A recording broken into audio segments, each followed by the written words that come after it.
Hour 2 is always more fun with Implicit Bias. Why?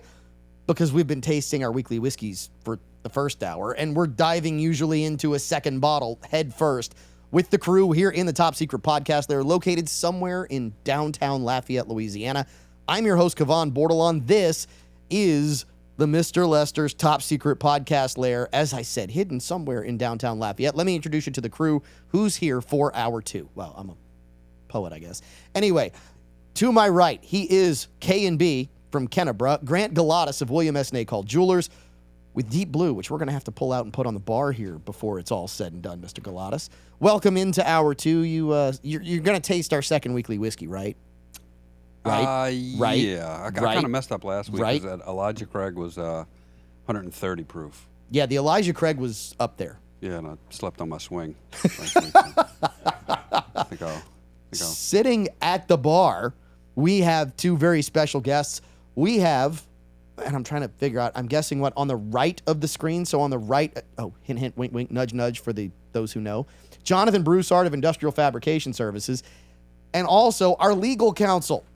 He is Chris Castro of Castro Law, and I guess I just appointed you that, Chris, as our legal counsel. I mean, you were giving us legal counsel in Hour 1 talking about the hearsay that the BBC was trying to utilize against Elon Musk. This just didn't work well. I'll send my retainer agreement. I appreciate that. All right. Our second weekly whiskey. This is available at Cypress Bayou Casino's Mr. Lester Steakhouse. The Cigar Room has special whiskey flights all month of September. Actually, they've been doing it now for the last year plus. We actually started in July of last year that they started having all this special weekly whiskey and all these special flights. One of their offerings, this is a like it so much, had to do it again. Johnny Drum is back. This one was loved so much that they just said, you know what, we have to bring it back. We want to do it again. So Johnny Drum from Willett Distillery at 101 proof is available at an absolutely ridiculous price. Not so ridiculous that Grant has to wear a second What Would You Pay championship belt chain. This one presented by Luxury Limo of Lafayette.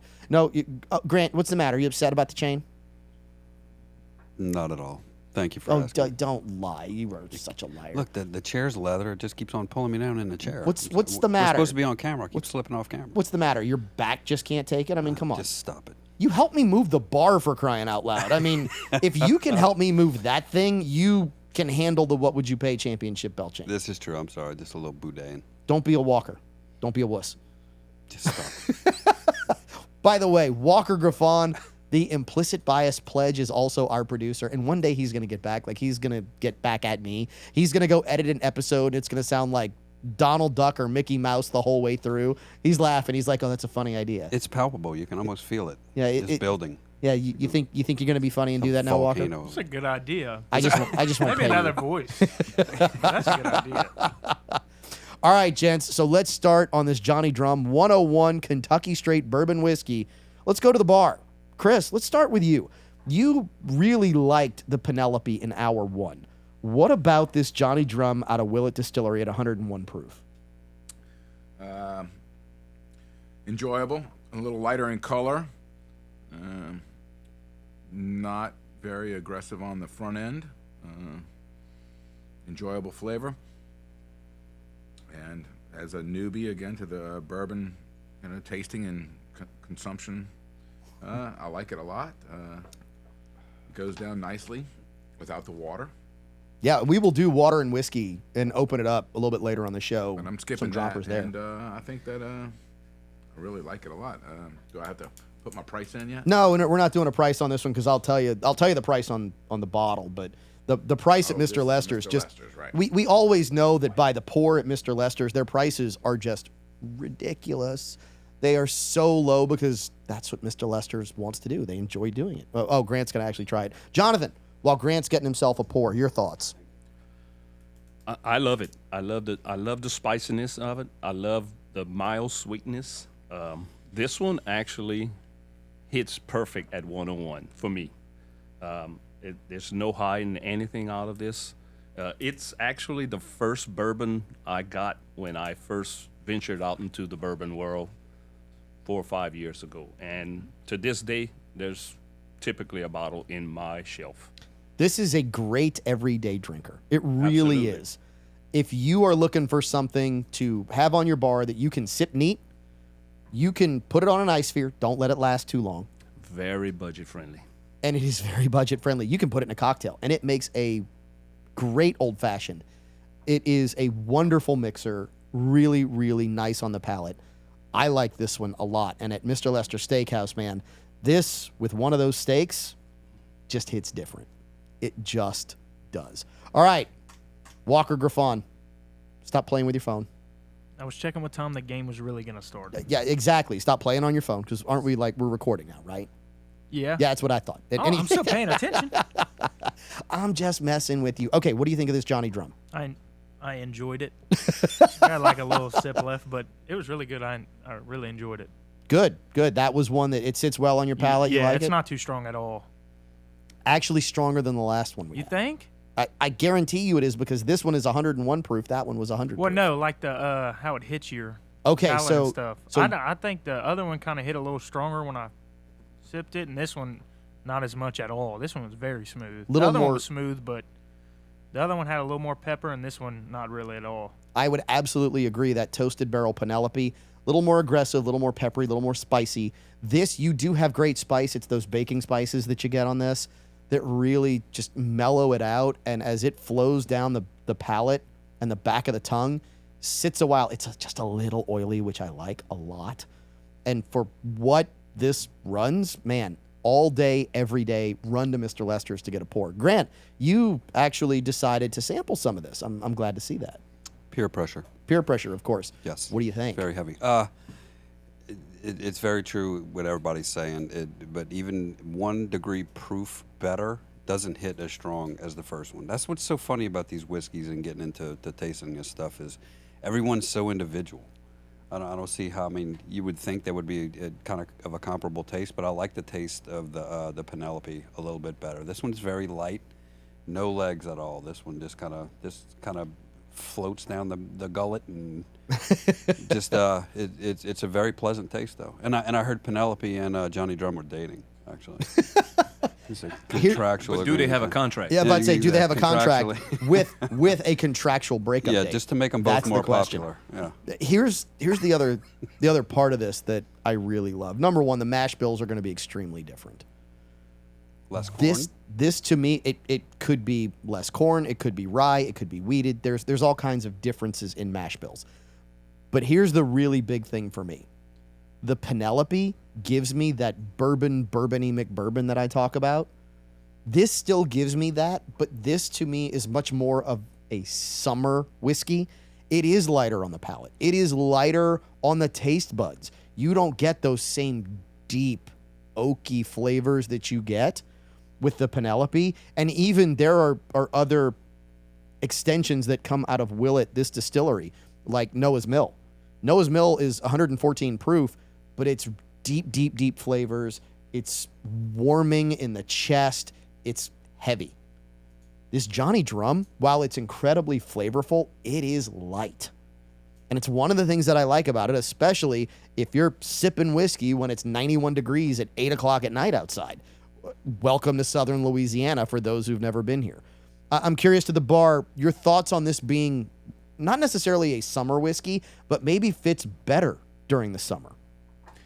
Yeah, I would agree. Like I said before, it drinks like 100 or less. It's easy. It's real easy. I'd agree, and even though it's Johnny, I'd call it Mrs. Bourbon McBourbony Burbity. Maybe Johnny and Penelope can hook up, and Hey, look, you know what? we'll have a contractual agreement there. Have a few more, and you'll sound like the BBC reporter from the beginning of hour one, where you bourbon. McBourbony. Mrs. McBourbony. Grant. This is what separates, and this is just personal opinion. This is what separates a green from a blue. Both of these would give a green if we were to grade this one. When Kavan mentioned he would love to have the Penelope and put into an old fashioned, I think that's what distinguishes a blue from a green for me. Is that I wouldn't put bitters or orange or anything with a blue. The Penelope is such a good flavor. I don't doubt it would make a good old fashioned, and it would be a great taste. But I think for a true blue, like a true blue, I think I wouldn't put anything to it to dilute the taste. I used to be there with you. Just my opinion. I am not going to lie. I used to be there with you. And look, you like it because you like it. Who am I to tell you your opinion's wrong here? But you're wrong. So, Yeah, hey, this is why I'm still a Padawan. no, Okay? look. This is why I'm not a Jedi, by any means. Again, I mean it when I say I'm not going to tell you that you're wrong here, because I get it. I get that there are certain whiskeys where you just go, man, I would spoil it to do anything else to it. But there are things to me that live in the realm of what we call a blue on the show. And I'm going to use an example which is really hard to find. If you can find a bottle of the Penelope Valencia barrel finish, so they take Valencia wine barrels, the orange, and man, they are finishing whiskey in those barrels, proofing them down and kicking them out. It is so unique. It is so different from Penelope that to me it's an absolute blue. But man, I call it a cheater's old fashioned. All you do is take a Luxardo cherry, put it on a pick and swirl it around and leave it, and you almost have that cocktail. It allows you to do that. No other whiskey allows you to get, and you get that beautiful orange on the nose. I would sit there and nose hump that glass all night long. Be absolutely satisfied when it was over. Just an amazing pour with that Luxardo cherry. It's one of those things that to me can also make a blue, because sometimes it's just so unique, you can do unique things with it. That's what I was going to say from what you were describing. Is it's already started in the barrel as a old-fashioned. Yep, it absolutely is. So that's Penelope Valencia barrel? Correct. Okay. Yeah, you trying to find it and order it right now? No, I'm putting that in notes. Yeah, oh, okay, notes. Why are you putting it in notes? You're not going to find it Hey, unless you order listen it. to me. And if Something you just said I was willing to go into my notes, okay? Just consider yourself privileged Oh, and just your leave it at personal that. notes. Okay, personal notes. There you go. Speaking of personal notes, let's continue to talk about solving the problems of the world 1 or 5 or 15 weekly whiskeys at a time. There was a story that came out recently that got a lot of hubbub in the mainstream media, and it was 200 or so Republican staffers come out, allegedly, in support of Kamala Harris. Right? And this is actually the headline. Legacy media outlets touting the 200 Republicans who signed an open letter backing Kamala Harris and Tim Walz.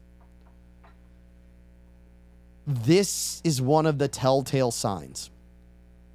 When the media paints with a broad brush, they're typically covering something up.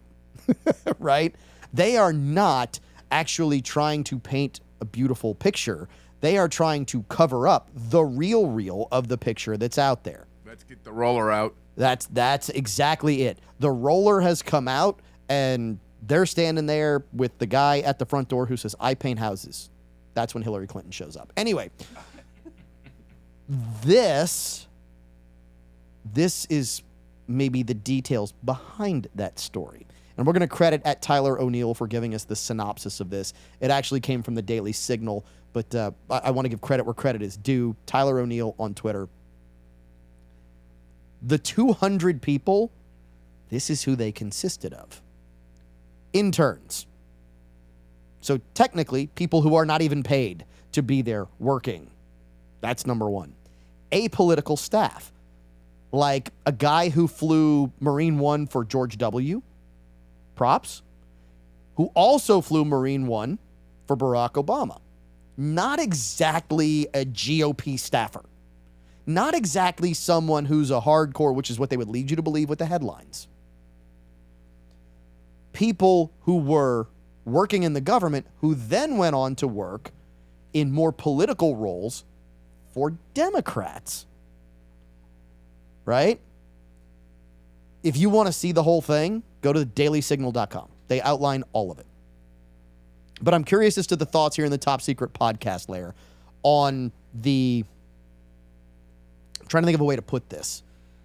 The shell game that's played with words and headlines in an effort to get you excited. So we were talking about staying calm, right? Walker, don't give me that finger. I'm going long here and I don't care. See, I can do that. Anyway, there's a shell game that's played here. And if we think about staying calm, the goal is to get you riled up. But if you stay calm, you can discern through this stuff. Does it surprise anybody here in the Top Secret Podcast, Larry? Where are we going to start? We're going to the bar? Bar first. Not at all. It's a typical influencing of the blind. Many people do not actually do their own research to follow up if anything they read is true. So if they read a headline that says 200 GOP staffers sign letter, Hook, line, and sinker. It's true. That's what they automatically believe. hook, line, and sinker. I like it. Now, look, once I saw who put this out, I didn't read very much further. the Cranial Numbness Network is what I call them now. Look, just since 2020, I saw that CNN's viewership is down 47%. In primetime, down 43% since 2020. In August or July of this year, 1.4 million viewers on Fox every day, 400,000 on CNN. Wait. That's every day. That's not every show. That's Right. not 1 hour. Correct. That is in the entire day, 1.4 million people tune in. And just so Correct. you know, viewing eyeballs in the U.S., it's somewhere around 230 million. So you're talking less than 0.1% here. Correct. That's why I'm saying when I saw who put this out, but it's a shame because it's that old adage: just throw stuff at the wall and see what sticks. Because one of the cornerstones of this show, and which you've always said, and which I've always absolutely just loved, is don't listen to what we're saying. Do your own homework. Listen to the information. We're just presenting it. Go check it out for yourself. And when you throw something like this at the wall, it's so bad because the way they put it in the article, they referred to, these are not people who would fall under the realm of Politico. They're not people who are substantially relevant politically. They've found 200 people who, in some way, yeah. We're connected. I used to Yeah. deliver George Bush's paper. So somehow you're indelibly tied to this guy. You know what else we're tied to? Didn't put much into the what? We're tied to a break. Okay. We're tied to a break because the finger coming from the corner, which one day we're going to show you, don't worry. Because I know everybody's wondering now, what does Walker look like? Man, Walker takes this. Yes, he does. We're going to tell you, and we're going to show you one day what Walker looks like, but not right now, because we got to take a break. And we'll come back with more of Hour 2 of Implicit Bias.